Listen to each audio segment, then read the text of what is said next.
13 अगस्त 1972 पाकिस्तान के रावलपिंडी में मौजूद एक कड़ी सुरक्षा वाले प्रिजनर ऑफ वॉर यानी POW कैंप में वो रात इतिहास बनने वाली थी। यही वो कैंप था जहां 1971 के भारत पाकिस्तान युद्ध के बाद भारतीय वायुसेना के 12 पायलटों को बंदी बनाकर रखा गया था। कैंप की सुरक्षा इतनी सख्त थी कि कोई सोच भी नहीं सकता था कि यहां से कोई जिंदा बाहर निकल पाएगा। चारों तरफ ऊंची ऊंची दीवारें, दीवारों के ऊपर कांटीले तार, हर जगह हथियारबंद पाकिस्तानी सैनिक। लेकिन इसी नामुमकिन जगह पर 3 ऐसे भारतीय पायलट मौजूद थे जिनके इरादे किसी दीवार, किसी तार और किसी बंदूक से डरने वाले नहीं थे। वो इस जेल से कुछ इस तरह भागे जिसे देख पाकिस्तानियों के होश उड़ गए। इस कहानी की शुरुआत होती है 3 दिसंबर 1971 से, जब भारत और पाकिस्तान के बीच जोरदार युद्ध चल रहा था। जमीन पर भारतीय सेना हर मोर्चे पर पाकिस्तान को पीछे धकेल रही थी, लेकिन आसमान में हालात उतने आसान नहीं थे। पाकिस्तान के जफरवाल शहर के पास बना एक ऊंचा वॉच टावर भारतीय वायुसेना के लिए बड़ी परेशानी बन चुका था। वहां से पाकिस्तानी सेना भारतीय मूवमेंट पर नजर रखती थी और कई बार भारतीय विमानों पर सटीक फायरिंग भी की जाती थी। इस वॉच टावर को तबाह करने की जिम्मेदारी दी गई भारतीय वायुसेना के जाबाज पायलट दिलीप पारुलकर को। दिलीप पारुलकर अपने साहस, अनुशासन और हिम्मत के लिए जाने जाते थे। उन्हें पता था कि मिशन आसान नहीं है, लेकिन देश के लिए यह जोखिम उठाना जरूरी था। 10 दिसंबर 1971 को दिलीप पारुलकर अपने सुखोई 7 फाइटर जेट के साथ मिशन पर निकले। जैसे ही वो वॉच टावर के पास पहुंचे, पाकिस्तान की एंटी एयरक्राफ्ट गनों ने जबरदस्त फायरिंग शुरू कर दी। गोलियां सीधे उनके जेट की तरफ आ रही थी। कुछ ही पलों में उनका विमान बुरी तरह डैमेज हो गया। हालात बिगड़ते देख पारुलकर ने बिना समय गवाए इजेक्ट किया। उनकी जान तो बच गई, लेकिन किस्मत ने उन्हें दुश्मन की जमीन पर उतार दिया। जमीन पर उतरते वक्त पारुलकर पहले से घायल थे। दर्द से जूझते हुए वो खुद को संभाल ही रहे थे कि आसपास के पाकिस्तानी आम लोग वहां जमा होने लगे। भीड़ दुश्मन चिल्लाने लगी। देखते ही देखते लोगों ने उन्हें पीटना शुरू कर दिया। उनका सामान छीन लिया गया। चोट, थकान और मारपीट की वजह से पारुलकर वहीं बेहोश हो गए। अगर थोड़ी भी देर हो जाती तो शायद भीड़ उन्हें जान से मार देती, लेकिन तभी पाकिस्तानी सैनिक वहां पहुंच गए। सैनिकों ने भीड़ को हटाया और कहा, यह जिंदा हमारे ज्यादा काम का है। इस तरह दिलीप पारुलकर को मौत के मुंह से निकालकर हिरासत में ले लिया गया। जब पारुलकर को होश आया तो उन्होंने खुद को एक अंधेरी, तंग और सीलन भरी कोठरी में बंद पाया। सामने एक पाकिस्तानी अधिकारी खड़ा था। उसने कागज और पेंसिल उनकी तरफ बढ़ाए और कहा, आदमपुर एयरबेस का नक्शा बनाओ। आदमपुर एयरबेस भारतीय वायुसेना का एक बेहद अहम ठिकाना था। पारुलकर ने तुरंत मना कर दिया। इसके बाद शुरू हुआ टॉर्चर का सिलसिला। आखिरकार भारी दबाव में आकर पारुलकर ने नक्शा बना दिया। पाकिस्तानी अधिकारी बहुत खुश हुआ, लेकिन कुछ देर बाद वो गुस्से में वापस लौटा। असल में पारुलकर ने आदमपुर एयरबेस का नहीं, बल्कि मुंबई एयरपोर्ट का नक्शा बना दिया था। गुस्से में अधिकारी ने सजा सुना दी। पूरी रात कोठरी के एक कोने में खड़े रहना होगा। एक गार्ड को आदेश दिया गया कि अगर पारुलकर बैठे तो तुरंत गोली मार दी जाए। पूरी रात पारुलकर खड़े रहे। शरीर जवाब दे रहा था, लेकिन गार्ड को उन पर तरस आ गया। उसने धीरे से कहा, सुबह तक बैठ जाओ, अगर कोई आएगा तो मैं खास दूंगा, तब तुम खड़े हो जाना। इसके बाद कई रातें पारुलकर ने उसी अंधेरी कोठरी में बिताई। लगातार टॉर्चर हुआ, लेकिन उन्होंने अपने मुंह से कुछ नहीं निकाला। आखिरकार पाकिस्तानी अधिकारी भी थक गए और कुछ दिनों बाद उन्हें बाकी भारतीय बंदियों के साथ एक ही कैंप में डाल दिया गया। यही था रावलपिंडी का POW कैंप, जहां भारतीय वायुसेना के 12 पायलट कैद थे। यहां पारुलकर को पता चला कि बाकी साथियों के साथ भी ऐसा ही बर्ताव हुआ था। सबने दर्द सहा था, लेकिन किसी का हौसला नहीं टूटा था। इस कैंप के इंचार्ज थे उस्मान हामिद। वो भारतीय पायलटों के साथ सम्मान से पेश आते थे। हालांकि कई पाकिस्तानी अधिकारियों को ये बात बिल्कुल पसंद नहीं थी। उसी उस्मान हामिद ने भारतीय पायलटों को एक कैसेट प्लेयर और एक एटलस दिया। शायद उन्हें अंदाजा भी नहीं था कि ये छोटी सी मदद आगे चलकर कितनी बड़ी कहानी लिखेगी। 25 दिसंबर 1971 को कैंप में खबर पहुंची, ढाका में पाकिस्तान ने सरेंडर कर दिया है। भारत युद्ध जीत चुका है। 93,000 पाकिस्तानी सैनिक भारत की क़यादत में थे। कैंप में खुशी की लहर दौड़ गई। सबको लगा कि अब जल्द ही वो घर लौटेंगे, लेकिन दिलीप पारुलकर का मन कुछ और कह रहा था। उन्हें पता था कि कैदियों की अदला बदली में लंबा वक्त लग सकता है। उन्होंने साथियों से कहा, अगर हम यहां बैठे रहे तो शायद सालों लग जाए, क्यों ना हम खुद ही रास्ता निकालें। पहली बार किसी ने उनका साथ नहीं दिया, लेकिन पारुलकर हार मानने वाले नहीं थे। उनके दिमाग में एक बीज पड़ चुका था, आजादी का बीज, और यही बीज आने वाले महीनों में एक ऐसी योजना में बदलने वाला था जो रावलपिंडी की दीवारों को हिला देने वाली थी। 25 दिसंबर 1971 के बाद रावलपिंडी POW कैंप में एक अजीब सी खामोशी फैल गई थी। बाहर की दुनिया में जंग खत्म हो चुकी थी, लेकिन इन 12 भारतीय पायलटों के लिए लड़ाई अभी बाकी थी। सबको उम्मीद थी कि भारत और पाकिस्तान के बीच युद्धबंदियों की अदला बदली जल्द होगी, लेकिन दिन बीतते गए, हफ्ते गुजर गए और कोई ठोस खबर नहीं आई। दिलीप पारुलकर को अंदर ही अंदर ये महसूस हो रहा था कि सरकारों की बातचीत में बहुत समय लग सकता है। उनका मन मानने को तैयार नहीं था कि वो बस इंतजार करते रहे। उनके लिए आजादी का मतलब था खुद के दम पर निकलना। शुरुआत में उन्होंने एक अलग योजना सोची। जब रात को टॉयलेट जाने के लिए एक सिपाही उनके साथ आता था, तब उसकी बंदूक छीनकर उसे ढाल बनाकर बाहर निकलने का प्लान बनाया गया। लेकिन ये रास्ता बहुत जोखिम भरा था। काफी सोच विचार के बाद पारुलकर ने यह प्लान खुद ही छोड़ दिया। समय बीतता गया, कई महीने गुजर चुके थे, लेकिन भारत सरकार की तरफ से कोई हलचल नहीं दिख रही थी। इसी दौरान कैंप में मायूसी बढ़ने लगी। तब पारुलकर ने एक बार फिर अपने साथियों से बात की। इस बार दो लोग आगे आए, MS ग्रेवाल और हरीश सिंह जी। तीनों ने तय किया कि अगर किस्मत ने मौका दिया है तो वो उसका इस्तेमाल जरूर करेंगे। अब शुरू हुआ असली प्लान। सबसे पहले उन्होंने कैंप के इंचार्ज उस्मान हदीद द्वारा दिए गए एटलस को ध्यान से पढ़ना शुरू किया। रात रात भर वो नक्शे देखते, रास्ते समझते और संभावनाएं तलाशते। प्लान साफ था। जेल से निकलने के बाद सीधे भारत पाकिस्तान बॉर्डर जाना बहुत खतरनाक था, क्योंकि युद्ध के बाद वहां सुरक्षा बेहद सख्त थी। इसलिए उन्होंने तय किया कि वो पहले अफगानिस्तान की तरफ जाएंगे और वहां से किसी तरह भारत पहुंचेंगे। अगला कदम था सही सेल चुनना। उन्हें ऐसा सेल चाहिए था जो कैंप की बाहरी दीवार के सबसे पास हो, जहां गार्ड कम आते जाते हों। काफी निरीक्षण के बाद उनकी नजर पड़ी सेल नंबर 4 पर, लेकिन उस सेल में शिफ्ट होना आसान नहीं था। यहीं पर पारुलकर की समझदारी काम आई। उनका व्यवहार गार्ड्स के साथ हमेशा ठीक रहा था। धीरे धीरे उनकी कुछ सिपाहियों से जान पहचान हो गई थी।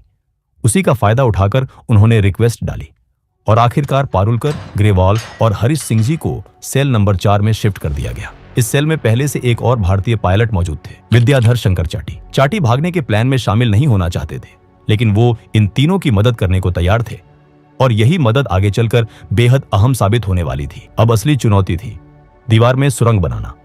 सेल की दीवार लगभग 18 इंच मोटी थी। बिना किसी औजार के इसे तोड़ना नामुमकिन था, लेकिन किस्मत एक बार फिर उनके साथ थी। किसी तरह उन्होंने एक कैंची और एक स्क्रू ड्राइवर चुरा लिया। हर रात ठीक 12 बजे से 1 बजे तक बेड के नीचे जाकर काम शुरू होता। एक आदमी दीवार कुरेदता, बाकी 3 पहरा देते। दीवार से निकलने वाली मिट्टी और सीमेंट को बेड के नीचे छुपा दिया जाता। सुरक्षा बढ़ाने के लिए उन्होंने सेल के अंदर लगे बल्ब का फ्यूज उड़ा दिया, ताकि गार्ड ठीक से देख ना सके। जेल में बल्ब बदलने की प्रक्रिया लंबी थी और इसका फायदा इन तीनों को मिला। एक रात खतरा बहुत करीब आ गया। एक गार्ड ने बाहर से झांक कर देखा और उसे लगा कि सेल में सिर्फ 3 पायलट हैं, जबकि उस वक्त हरीश सिंह जी बेड के नीचे थे। गार्ड ने आवाज लगाई, लेकिन तीनों ने सोने का नाटक किया। गार्ड भागकर इंचार्ज उस्मान हामिद को बुलाने गया। उसी पल सिंह जी चुपचाप बाहर निकले और लेट गए। जब उस्मान हामिद आए और चारों पायलटों को देखा तो उन्होंने गार्ड को ही डांट दिया। दिन बीतते गए, हफ्ते महीनों में बदल गए। दीवार की ईंटों से सीमेंट निकाला जाता, फिर ईंटों को वैसे ही वापस लगा दिया जाता। बाहर से देखने पर सब सामान्य लगता था। साथ ही उन्होंने भागने के बाद के लिए तैयारी शुरू कर दी। हर कैदी को हर महीने 57 रुपये मिलते थे।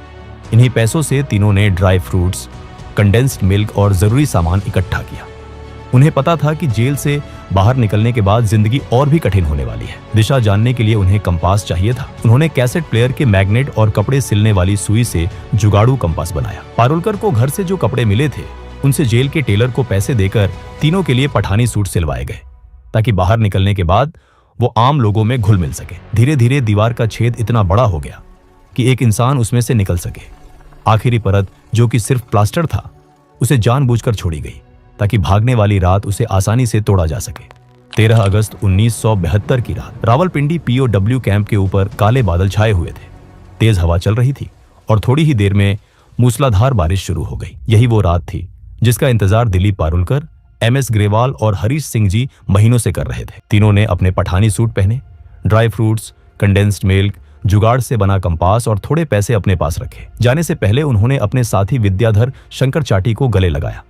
अब आखिरी कदम बाकी था। पारुलकर ने दीवार की आखिरी परत को धीरे धीरे तोड़ा। बारिश की वजह से आवाज बाहर तक नहीं गई। एक एक करके तीनों उस संकरे छेद से बाहर निकल आए। बाहर आकर उन्होंने देखा दीवार के पास ही एक पाकिस्तानी गार्ड चारपाई पर सो रहा था। तीनों सीधे दीवार की तरफ भागे। कुछ कपड़ों को बांधकर उन्होंने रस्सी बनाई, उसे ऊपर फेंका और दीवार के काटीले तारों के पार अटका दिया। पहले पारुलकर, फिर ग्रेवाल और आखिर में हरीश सिंह जी दीवार फांदकर दूसरी तरफ उतर गए। अब वो जेल से बाहर थे, लेकिन असली लड़ाई अब शुरू होने वाली थी। तीनों तेजी से भागते हुए बस स्टैंड पहुंचे। किस्मत उनके साथ थी। उन्हें पेशावर जाने वाली बस मिल गई। पूरी रात सफर करने के बाद सुबह करीब 6 बजे वो पेशावर पहुंच गए। यहाँ सबसे बड़ा खतरा पहचान का था। अगर उनसे कलमा पढ़ने को कहा जाता या मेडिकल चेक होता तो तुरंत पकड़े जाते। इसलिए तीनों ने खुद को क्रिश्चियन बताने का फैसला किया। पेशावर से उन्होंने एक और लोकल बस ली और सुबह करीब 9:30 पर लंडी कोटल पहुंचे। उधर सुबह 11 बजे रावलपिंडी के वॉर कैंप में अचानक हड़कंप मच चुका था। पाकिस्तानी गार्ड्स को पता चल गया था कि तीनों भारतीय पायलट भाग चुके हैं।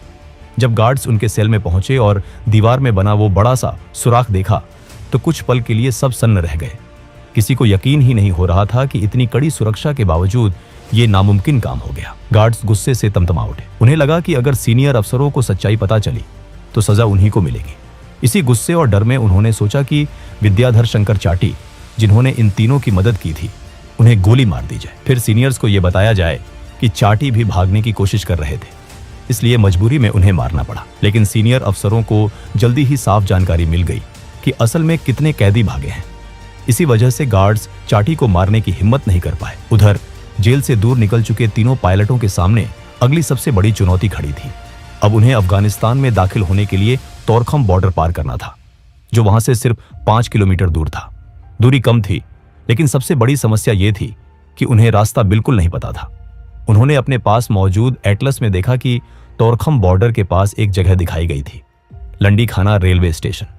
नक्शे के हिसाब से अगर वो वहां पहुंच जाते तो वहीं से होते हुए तोरखम बॉर्डर जाना आसान हो सकता था। लेकिन उन्हें यह नहीं पता था कि यह नक्शा बहुत पुराना था और लंडी खाना रेलवे स्टेशन 1932 में ही बंद हो चुका था। तीनों एक चाय की टपरी पर पहुंचे और वहां खड़े एक आदमी से पूछा, लंडी खाना कैसे जाए? ये सुनते ही आसपास के लोग उन्हें घूरने लगे। तभी एक आदमी आगे आया और सख्त लहजे में पूछा, तुम कौन हो, कहां से आ रहे हो और कहां जा रहे हो? पारुलकर ने जवाब दिया, हम पाकिस्तान एयरफोर्स के अफसर हैं, छुट्टी पर हैं और घूमने जा रहे हैं। दुर्भाग्य से वो आदमी तहसीलदार का क्लर्क था। उसे शक हो गया। उसने कहा, यहाँ इस नाम की कोई जगह नहीं है। भीड़ बढ़ने लगी। उस आदमी ने ताना मारा, तुम तीनों बंगाली हो ना, अफगानिस्तान भाग रहे हो? ग्रेवाल ने हंसते हुए कहा, क्या हम आपको बंगाली लगते हैं? लेकिन शक और गहरा गया। तीनों को पकड़कर तहसीलदार के पास ले जाया गया। वहां भी उन्होंने खुद को पाकिस्तानी एयरफोर्स अफसर बताया, लेकिन तहसीलदार ने भरोसा नहीं किया। आखिरी दाव खेलते हुए पारुलकर ने कहा, हमने अपने वतन के लिए खून पसीना बहाया है। अगर आपको भरोसा नहीं है तो पाकिस्तान एयरफोर्स के एडीसी उस्मान हामिद से बात करवा दीजिए। पारुलकर को लगा था कि इससे वो बच जाएंगे, लेकिन यही बात उनकी सबसे बड़ी गलती बन गई। तहसीलदार ने तुरंत उस्मान हामिद को फोन किया और दिलीप से बात करवाई। दिलीप को बात करनी ही पड़ी। इसी पल उस्मान हामिद को समझ आ गया कि तीनों वही भारतीय पायलट हैं जो रावलपिंडी कैंप से भागे हैं। उस्मान हामिद ने तहसीलदार से फोन पर कहा, ये हमारे लोग हैं, जब तक हमारे सिपाही वहां नहीं पहुंचते इन्हें सुरक्षित रखा जाए। कुछ घंटों बाद पाकिस्तानी सैनिक आए और तीनों को दोबारा रावलपिंडी ले जाया गया। उन्हें 30 दिन की सॉलिटरी कन्फाइनमेंट की सजा दी गई। इसके बाद सभी भारतीय पायलटों को रावलपिंडी से हटाकर फैसलाबाद की जेल भेज दिया गया, जहां 500 से ज्यादा भारतीय POWs रखे गए थे। इसी दौरान भारत और पाकिस्तान के बीच युद्ध बंदियों की अदला बदली पर बातचीत तेज हो गई। आखिरकार दिसंबर 1972 में पाकिस्तान के राष्ट्रपति जुल्फिकार अली भुट्टो ने सभी भारतीय युद्ध बंदियों को रिहा करने का ऐलान कर दिया। जब ये भारतीय जवान वागाह बॉर्डर से भारत लौटे तो वहां इंसानों का सैलाब उमड़ पड़ा। हजारों लोग तिरंगे लेकर खड़े थे। नारों की गूंज थी। सैनिकों की आंखों में आंसू और चेहरे पर गर्व था। ये कहानी सिर्फ एक जेल से भागने की नहीं थी, ये कहानी थी हौसले की।